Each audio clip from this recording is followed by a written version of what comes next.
करुणाशील बहुउद्देशीय सामाजिक संस्थेतर्फे 16 परिचारिका आणि अधिसेविकांना राज्यस्तरीय करुणाशील पुरस्कार तर 2 जणांना जीवन गौरव पुरस्कार घोषित करण्यात आलाय।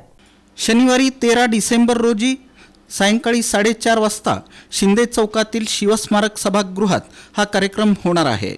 या कार्यक्रमाचा शुभारंभ शल्यचिकित्सक डॉक्टर वर्षा डोईफोडे यांच्या हस्ते होणार असून महाराष्ट्र नर्सिंग काउन्सिलच्या प्रबंधक तथा अधीक्षिका शुश्रूषा सेवा मुंबई अर्चना बढे, सहकारी संस्थांचे जिल्हा उपनिबंधक किरण गायकवाड, ज्येष्ठ साहित्यिक प्राध्यापक डॉक्टर नसीम पठाण, GM मागासवर्गीय संस्थेचे संस्थापक बाळासाहेब वाघमारे यांची प्रमुख उपस्थिती राहणार आहे।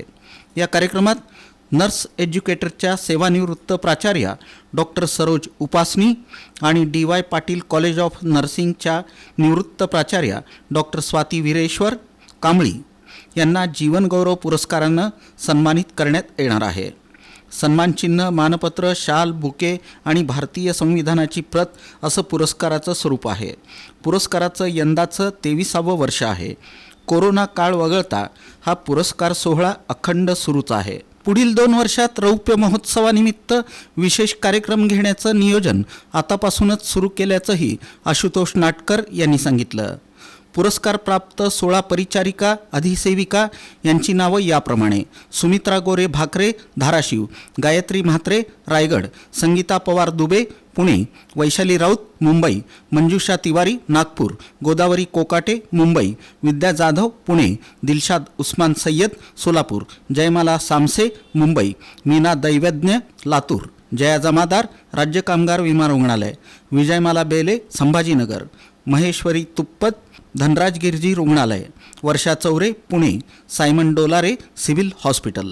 समारंभाला सोलापूर जिल्ह्यातील सर्व शासकीय, निमशासकीय, जिल्हा परिषद, महानगरपालिका, सहकारी रुग्णालय आणि रुग्णालयातील परिचारिकांनी तसंच आरोग्य क्षेत्राशी निगडीत असलेल्या नागरिकांनी उपस्थित राहण्याचं आवाहन आशुतोष नाटकर यांनी केलं। 28 ते 29 महाविद्यालय, शासकीय वैद्यकीय महाविद्यालय, रुग्णालय सिव्हिल सर्जनला दिले जात आहेत, जिल्हा परिषदला दिले जात आहेत।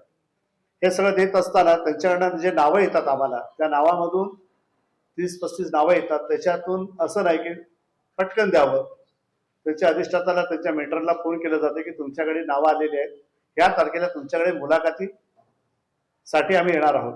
मग ते गडचिरोली असेल, चंद्रपूर असेल, वर्धा असेल, यवतमाळ असेल, नांदेड असेल, पुसद असेल, Washim, Hingoli, Mumbai, saint George, GT आहे, असं कुठलाही नाही की त्या ठिकाणी आपण प्रत्यक्ष मुलाखतीसाठी तिथे जात असतो।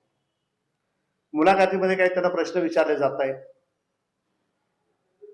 अत्यंत साधे प्रश्न। मेंटरसाठी 35 प्रश्न असतात, प्राचार्यासाठी, ट्युटरसाठी, प्रबंधकासाठी प्रश्न वेगवेगळे असतात।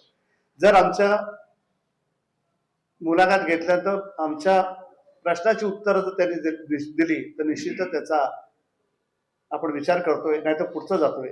कारण ह्या वेळेस आमच्याकडे नाही ना तर 1360 लोकांची नावं आली होती महाराष्ट्रातून, त्याच्यातून फक्त आपल्याला 16 ते 18 निवडायचे होते। वेटिंगला अजून 6-7 वेटिंगला आहेत। तरी पण राज्यातल्या जे गुणवंता ज्यांनी प्रत्येक क्षेत्रामध्ये विविध काम केलेले आहेत, चांगल्या प्रकारे कोविडच्या कालावधी, भूकंपाच्या कालावधी, पाण्याच्या प्रश्नात जर पुण्या मुंबईला पुन्हा पाणी झालं होतं त्या काम केलेले आहेत। आणि विषयामध्ये मानवतेच्या दृष्टिकोनातून रुग्णाला, पेशंटला त्याच्या डोळ्यामध्ये सेवा करताना आई, बहीण, भाऊ हे नातं बघून ज्यांनी आपली सेवा बजावतात, अशाच परिचारिकांचा आपण हा कौतुक सोहळा करतो। या पत्रकार परिषदेला शशिकांत पाटील, डॉक्टर राजीव मोहोळकर, प्रफुल्ल सोनवणे आदी उपस्थित होते।